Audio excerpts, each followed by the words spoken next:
I'm Ann Bercher, your national lecturer. I'm also from Minnesota, and I'm standing outside today near my garden. Glorious warm summer day, and in honor of the telethon for the junior Grange and the young and the youth, I'm gonna make some salsa for the fiesta. So I have, thinking about salsa, I knew I had to go to the master for authenticity, so I went to Rick Baylies, and I'm going to be using his recipes today, and I can probably send them out to all of you at some point if you're interested.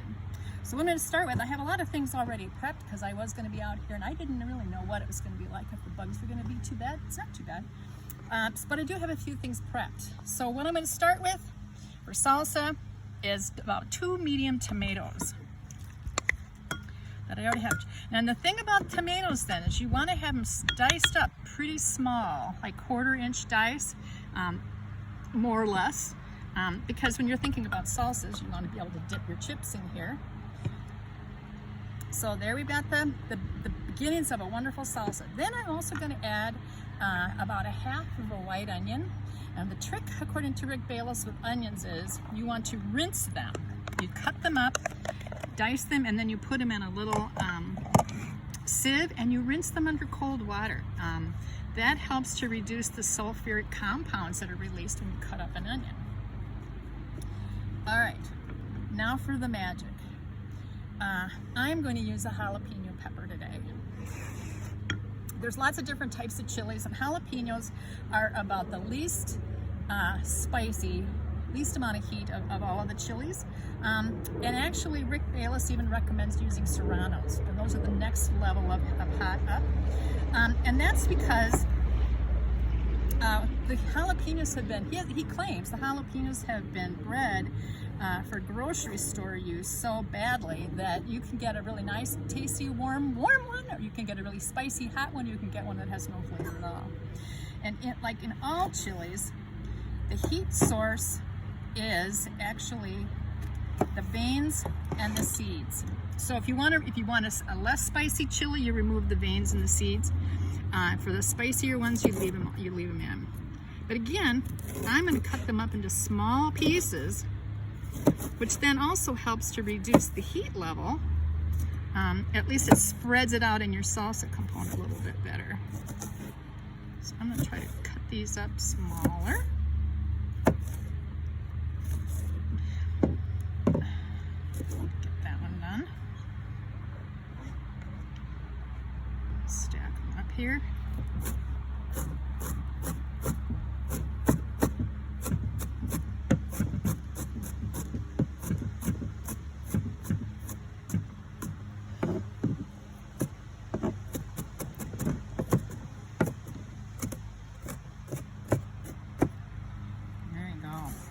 That's fantastic.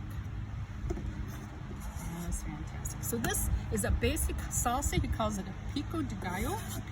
And of course, the way Rick Baylies says it, it's like Pico de Gallo, I think is how he pronounces it. And that gets stirred up in there. And then we got to add some lime juice.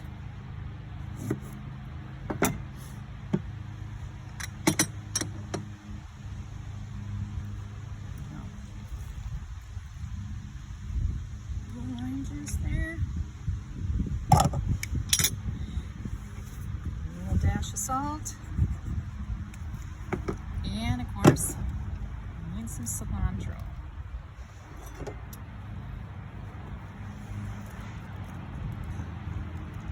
The way I do cilantro, just kind of roll back.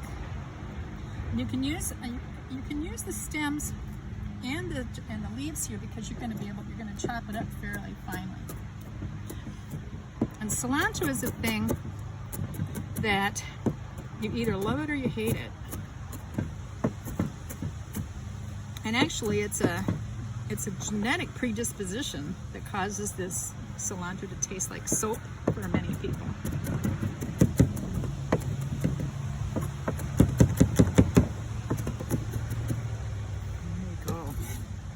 That. Oops.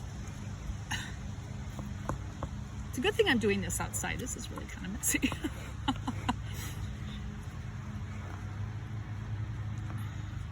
There, now I need to taste it.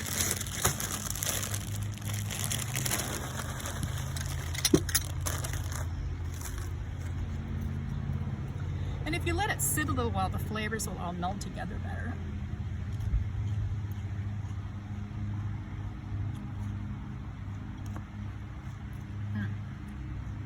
That's good stuff. I'd maybe put some more cilantro in it.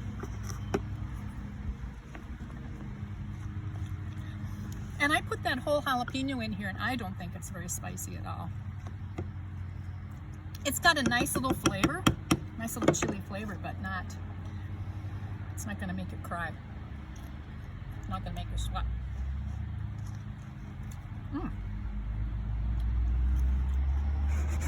Okay, so that's the Pico de Gallo.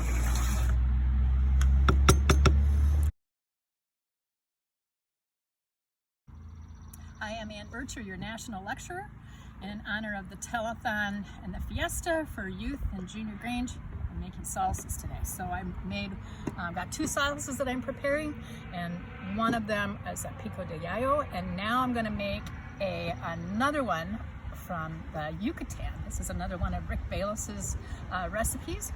I can't actually pronounce the name of it at all, so I'm just going to call it Salsa Yucatan, and when I send out the recipes, I'll put the actual name on it, and then anybody that speaks Spanish can tell me how you're supposed to pronounce it.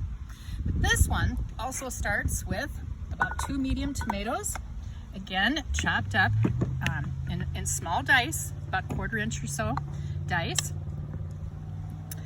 And then this one uses red onion. This is about 1/2 of a red onion, diced up real small.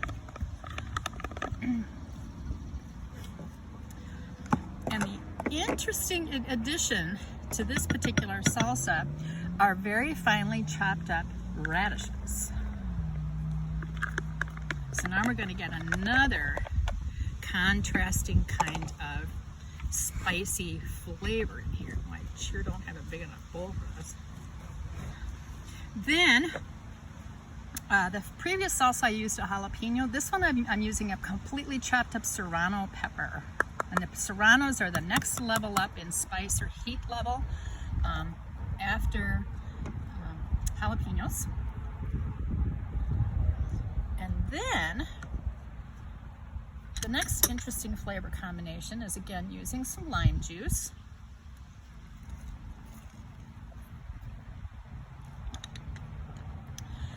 But the other flavor component that gets added here is from an orange. So we're going to put in some orange.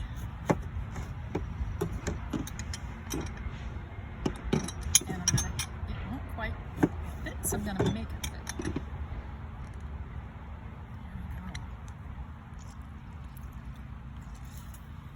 we go. Orange juice in there. Good stuff.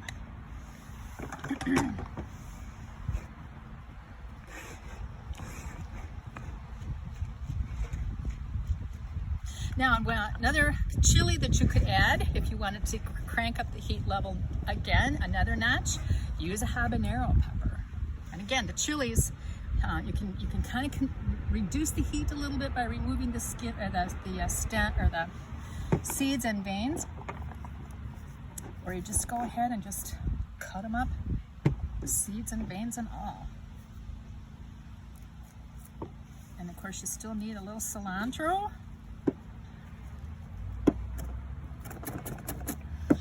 Anybody that doesn't like cilantro, yeah, I guess you could go ahead and use parsley, but that'll be a completely different flavor. And your people that really love cilantro will be disappointed. They don't have their cilantro in their salsas.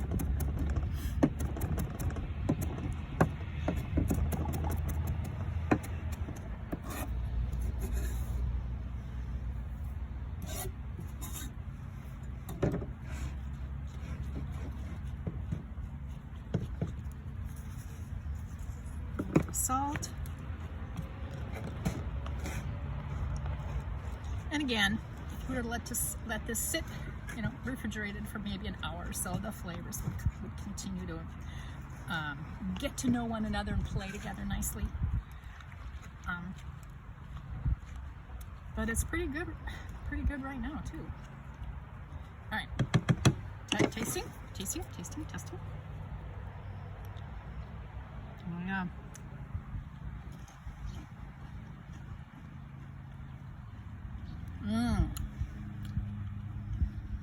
Oh, that was a little zippier. That's good. That's an exciting little salsa here. The radishes are really fun element to add.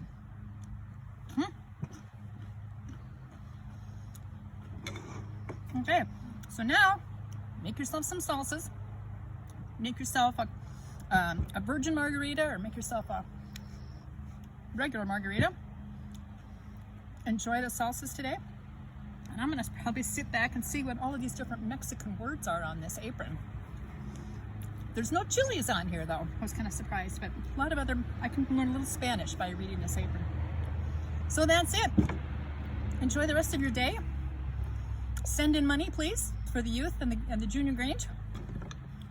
And I'll see you around the Grange.